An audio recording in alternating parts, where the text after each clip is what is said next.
What's up mga langga, may hapon. Good afternoon po sa inyong lahat. So, ngayon po mga langga, for today's video ay share ko lang po sa inyo or update ko lang po kayo sa dagan sa panahon or sa sitwasyon ng panahon mga langga. And kahit makulimlim na po ang araw, makulimlim po ang panahon, I mean, meron pong ulan pero pabugso-bugso na lang po. Hindi talaga hindi katulad ng mga nakarang araw na talaga namang tuloy-tuloy siya, walang tigil. Tapos ngayon, kanina pong umaga ay medyo lumalabas yung araw paminsan-minsan, tapos uulan na naman or aambo na naman, tapos aaraw na naman, aambo na naman. Kaya naisipan kong maglaba mga langga. Alam nyo, kapag sinong nakaka-relate sa akin dyan, na kapag katatapos lang talaga ng malaki-laking okasyon or mga celebration, mga ganun, ngayon ng Pasko, New Year, Fiesta, mga kahit na anong okasyon, pagkatapos talaga nun, maraming labahin, maraming liligpitin, labahin, hugasin. Kaya yun yung iniintindi ko mga langga. Kaya ngayon po ay naglaba po ako ng napakaraming labahin, kortina, kumot, mga pillowcase mga langga, kasi alam nyo naman dito natulog or dito nag New Year yung pamangkin ko, kaya yun medyo meron tayong labahin na kumot. Kaya ngayon nagutom ako mga langga. Nag-lunch naman kami kanina, pero kapag marami ka talagang labahin, no, magutom ka. Tapos ito, sobra to nung Pasko o New Year, ayan na, chiffon cake mga langga. Sobra to nung New Year namin. Si Insik tsaka si Papa nag-una na kasi naglaba ako. Sila nag-una na. Ayan, ito yung natira sa akin mga langga. Konti na lang, pero hala, mura siya nag-molds. Mura siya nag-molds na gamay. Pero kaya, pwede pa na siya eh.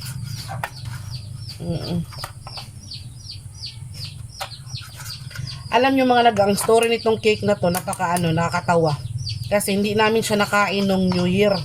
Dahil nga nag-brown out, hindi to natapos gawin.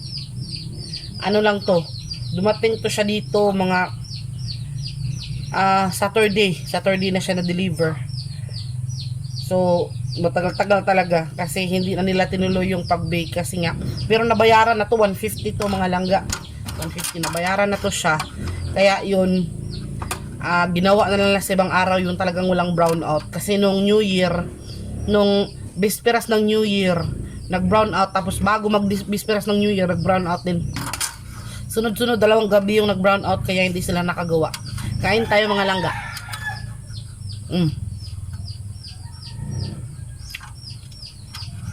Chiffon cake.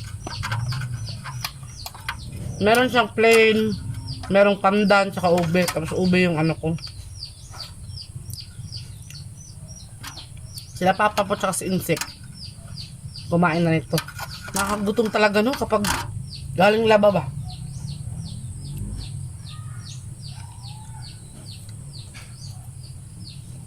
Kain tayo nito ng konti. Konti lang naman, hindi ko to ubusin kaya.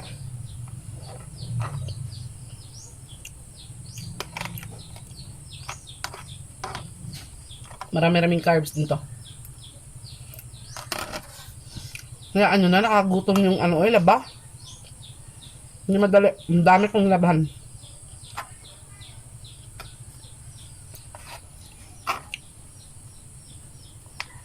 Hindi ako masyadong makalunok mga langga kay yung gums ko ba kuan ni hubag.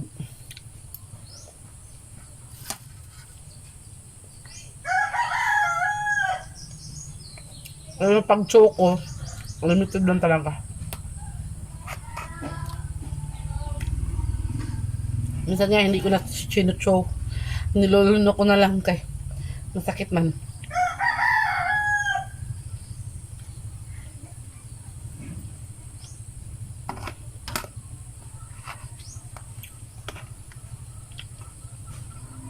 So puntahan natin sila Insik mamaya mga langga pagkatapos natin kumain dito. Puntahan natin si Insik sa likod kasi nga naghahanap pa kami ng ibang lugar na pwede namin paglipatan itong aming mga ampalaya. Kasi Masyado daw siyang marami para sa isang herb kanang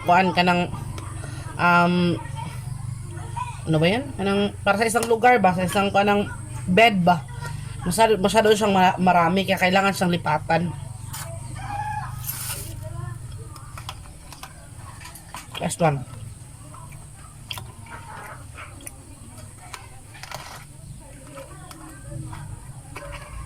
Kasi sa isang garden bed daw mga langga, yung dalawang piraso ng ampalaya, parang ma-occupy na daw yung buong space ba sa kanyang katayanan. Kaya naghanap kami ng nililipakan sa iba.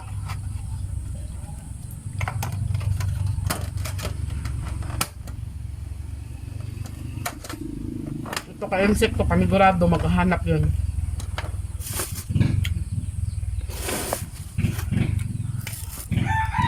Meron akong mangga mga langga. Binilhan ako ng insik ng isang mangga. Isa lang piraso, mahal daw kasi. Kasi hindi pa daw ngayon season ng mangga. Kaya medyo mahal-mahal to. Pero binilhan niya pa rin ako. Thank you insik. Puntahan natin si insik mga langga sa likod. Kasi nagre-ready na siya doon ng lugar. Or naglilinis na siya doon sa lugar na pwede nating ilipat yung ibang punla ng ating ampalaya at saka kamatis. So let's go. Sa yung ating mga tanim mga langga, masyado dong marami yung ampalaya.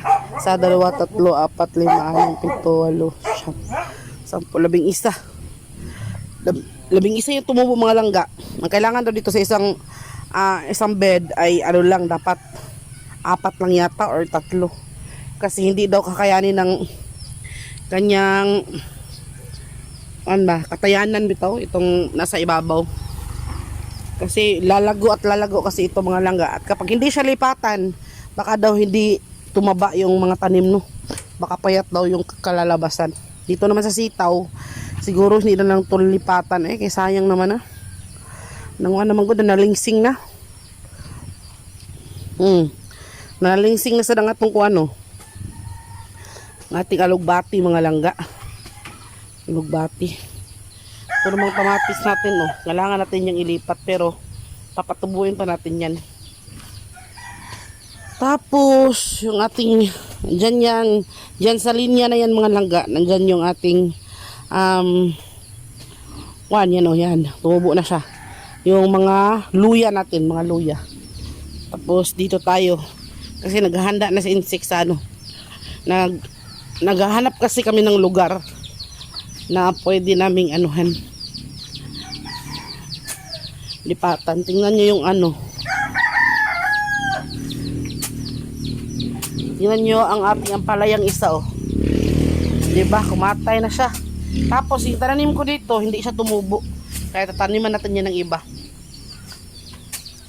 Dito namin napili mga langga. Daghanam na yung nadunot nga kung talong yan dyan. Diyan namin naisip na magtanim sa sa gilid ng bahay ni Inday Lucy. Gilid ra to hindi siya, medyo malayo siya.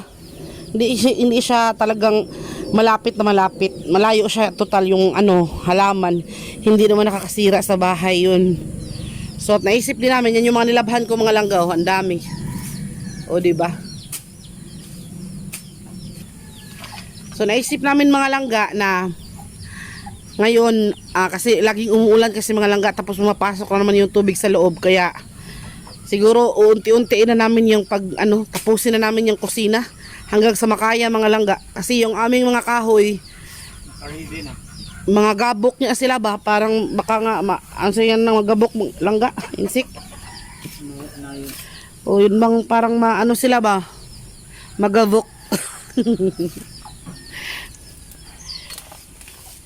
Baka mag-worry kayo o ba't ka dyan kayo nagtanim sa gilid ng bahay ni Inday Lucy Love? Ay, malapit na naman kami. No worries po mga langga, kasi pinili namin itong lugar ito kasi may nakatambak na lupa dyan. Mula kasi yan sa septic tank ni Inday Lucy Love. So Diyan namin naisip na magtanim kasi nga medyo mataba yung lupa. Huwag kayong mag-alala, hindi naman yan makakasira sa bahay ni Inday Lucy Love. So, Sino bang kan? okay na okay pa din. Sino bang bakit? Yung mga talong natin pa. Mga taong natukwaan ng mga kuan pa. Ay, napalihog ko pa ba? Kaya na pa, nangadunot pa. Ano naman na yung mga ayo. Duha nga imong giputos mo ni atong himuong kuan. Similya. Nya kaning uban ato ning pangharbison kay aron makakaon sad ta. Marami kaming mga kamote tops dito oh. Nano mo kay similya dito. Ang dapay usad eh. Yung ating ampalaya oh.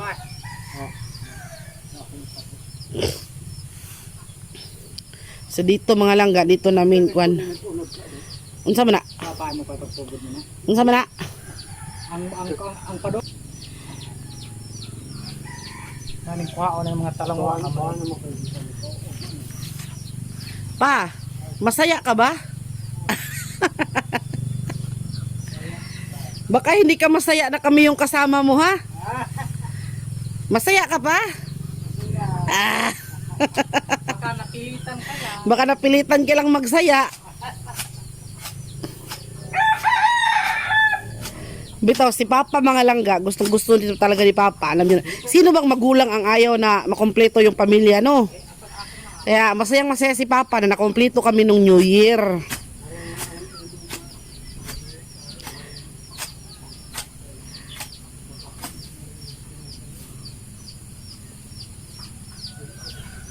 Maganda talaga sa paligid mga langga kapag maraming tanim.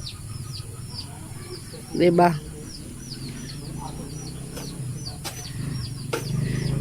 Ito yung isa sa mga dahilan mga langga kung bakit balak talaga namin na ituloy na yung aming kusina.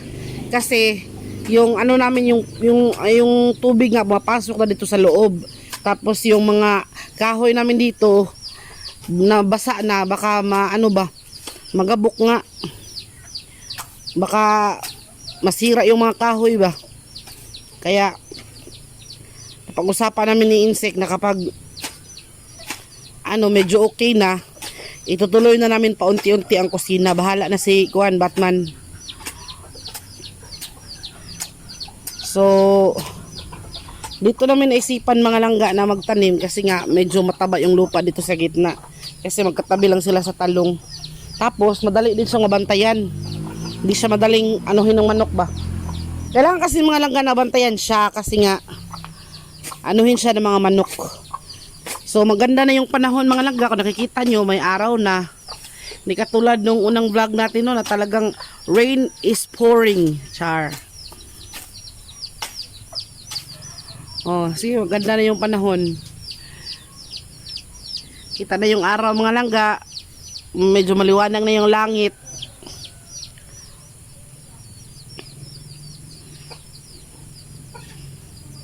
Masaya ka pa? Masaya. Ay, sinatawa. Akala namin hindi ka masaya pa. Ay, sinatawa tayo. Hingit tayo kayo. Ay, nako. So, ang importante niyan, alam na natin kung saan tayo magtatanim. Kung saan man ang nasa kuhan lang, kanang preso-preso lang.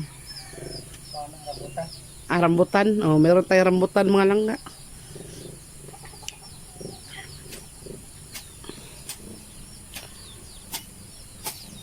Sino dyan ang gusto ng kamote tops? Pagkuha ko dere.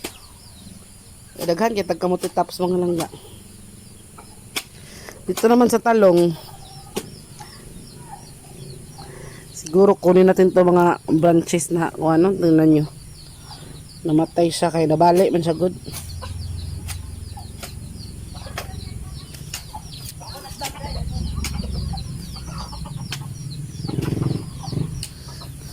Daghan na nagbunga pa. Hanag manok ni Papa eh. Ako na may pagtagaan ng sunod. Ganda. Ang ating palaya meron na siyang katayanan, meron na siyang gagapangan.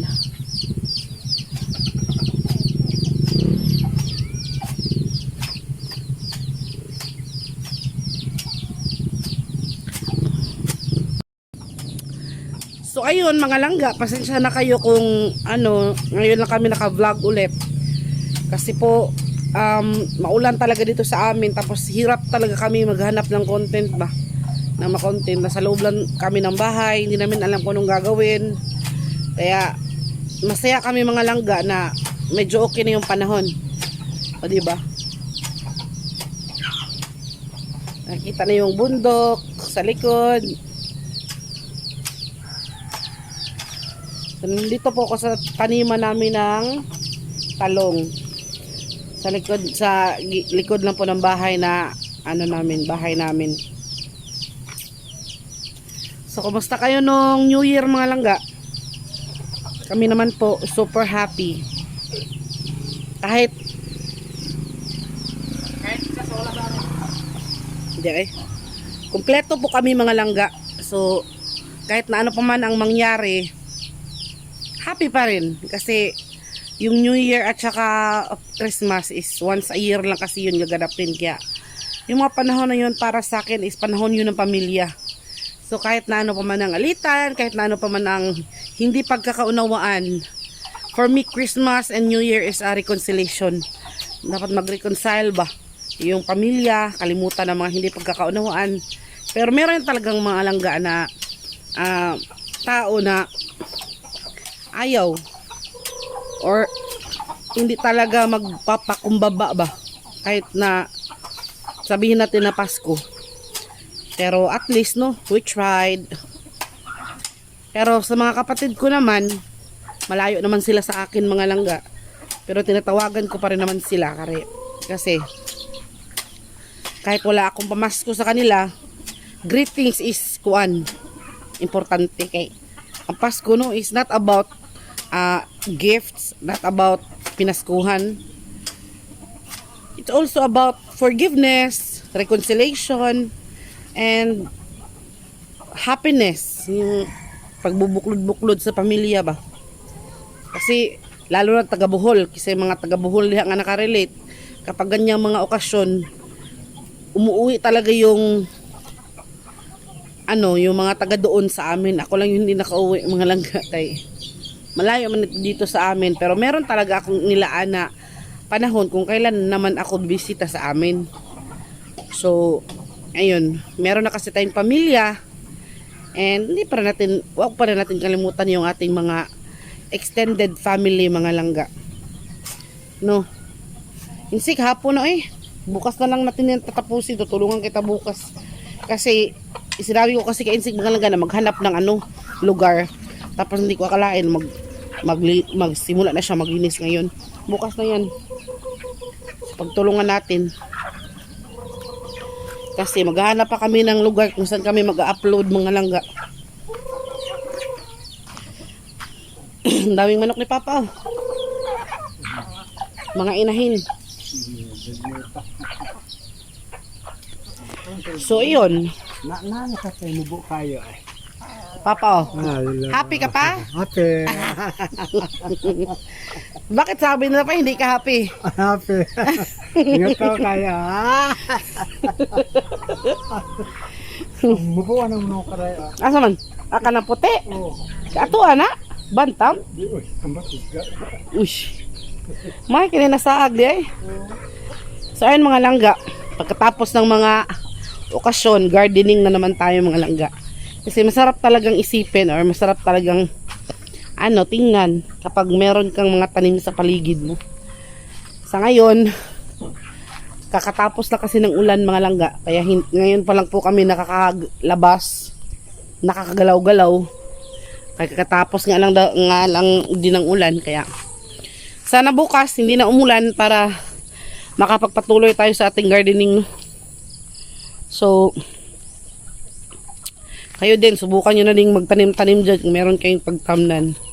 Masarap talaga sa feelings mga langga kapag nakaka-divert ba ng lungkot, ng boredom, yung magtanim-tanim. Nakakatulong yun mga langga sa iyong iniisip, mga problema mo, nakakatulong yun. Kaya yun mga langga. Hapon na din, mag-iintindi na naman po ako ng lulutuin ko sa hapunan. Kasi Alam nyo naman tayong mga ilaw ng tahanan. Ilaw ba ay... Alam nyo naman tayo mga babae, tayo talaga yung nakatoka sa pagluluto. Kaya, sakit talaga yung gums ko mga langga. Kaya pagpasensyahan nyo na kung minsan para akong nauutal ba. Kaya, masakit yung gums ko. Mura siya ginihubag mga langga. So malapit na pong mag-lowbat na itong cellphone mga langga. Kaya, hanggang dito na lang muna ang vlog natin ha. I-update ko kayo every step of the way sa aming mga buhay-buhay dito sa bukid. Pagpasensyahan nyo na kasi hindi ko pala na-charge tong cellphone na to. Yung aming vlog vlog na cellphone. Kaya abangan nyo ang aming next na, mga susunod namin na vlog mga langga. Ayan si Insik. Kaya thank you ulit. Maraming salamat ulit sa inyong lahat. Sa inyong walang sawang pagsuporta sa inyong lahat. Shout out po sa inyong lahat. Happy New Year po sa inyong lahat mga langga. Sa mga nag-comment ng mga ganda na ang ganda ko daw sa yung New Year mo Insik. So thank you. Thank you very much talaga. Walang sawang pasasalamat mula sa aming mga puso mga langga no. So hanggang dito na lang muna. Makita-kita tayo sa susunod na video. Maghanap po kami ng pwede naming ma-content. Pwede naming ma-video kasi mahirap kasi kung paulit-ulit yung video, baka magsawa kayo. Kaya pagpasensyahan nyo na mga langga ha. Kaya thank you ulit. Maraming salamat and God bless po sa inyong lahat. Once again, Happy New Year po sa inyong lahat. Ingat-ingat po. Happy 2026. Thank you very much and ingat. Ingat lagi. God bless.